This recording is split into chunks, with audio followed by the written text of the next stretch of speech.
रब तबारक व तआला ने, यही आला हजरत फाजिल बरेलवी रदी अल्लाह तआला अन्हु के साथ हुआ कि आला हजरत बैठे हुए थे, एक साहब मोहसिन काकोरवी साहब एक कसीदा लिख करके लाए और कहा कि मैं मेराज का कसीदा लिख करके लाया, उसमें गंगा जल काशी मथुरा का जिक्र था। तशबीह देने के लिए शायर करते हैं, कभी जो है महबूब को लैला कहते हैं, कभी अपने हबीब को मजनू कहते हैं। सब लैला मजनू होते नहीं, लेकिन नाम दिए जाते हैं शायरी में। कभी जो है शराब का जिक्र होता है, मैं का जिक्र होता है। हकीकी ये धतूरा शराब नहीं होती, लेकिन शायर इस्तिआरा के तौर पर लेते हैं। इसी तरह वो काकोरवी साहब गंगा जल मथुरा काशी से तशबीह देते हुए कहा सफर मेराज का।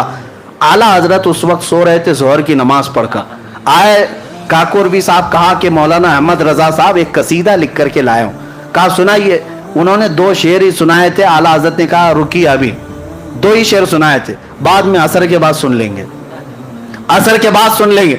आला हजरत आला ईमान वाले, हाँ, आला हजरत जब हुजूर को किसी बात से तशबीह भी देते थे ना, तो वो बड़े आला किस्म से। किसी ने कहा, आला हजरत ने लिखा है कि हुजूर पाक सल्लल्लाहु ताला अलैहि वसल्लम के कपड़े मैले हो गए थे, यानी गर्द और गुबार लगती है तो क्या कहते हैं, मैले हो गए। आला हजरत ने फरमाया खबरदार खबरदार, नबी पाक सल्लल्लाहु अलैहि वसल्लम के कपड़ों को मैला ना कहें, वो मैले नहीं होते।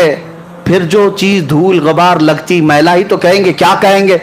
अदब सीखो बरेली वाले से। आला हजरत फरमाते ये क्यों नहीं कह सकते कि मिट्टी गर्दो गुबार ने मेरे मुस्तफा के दामन को चूम लिया, मिट्टी चूम रही थी, ये क्यों नहीं कह सकते। नजर वही ऐनक की बात है, तुम जैसा देखोगे वैसी चीजें आएंगी। तो काकोरवी साहब ने कसीदे के 2 शेर ही सुनाए थे। आला हजरत ने कहा रुकिए, काशी गंगा जल बाद में सुनेंगे।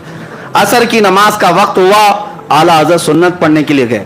सुन्नत और फर्ज के बीच में वक्त कितना होता है, सुन्नत और फर्ज के बीच में जो वक्त था जमात का, उसी में बैठ करके आला हजरत कसीदे मेराज खुद ही लिखने लग गए, हुजूर का सफर मेराज लिखने लग गए। अब सुनो, 1 शेर 2 शेर 3 शेर। असर की जमात से पहले पहले आला हजरत ने पूरे सफर मेराज के 168 अशार लिख दिए।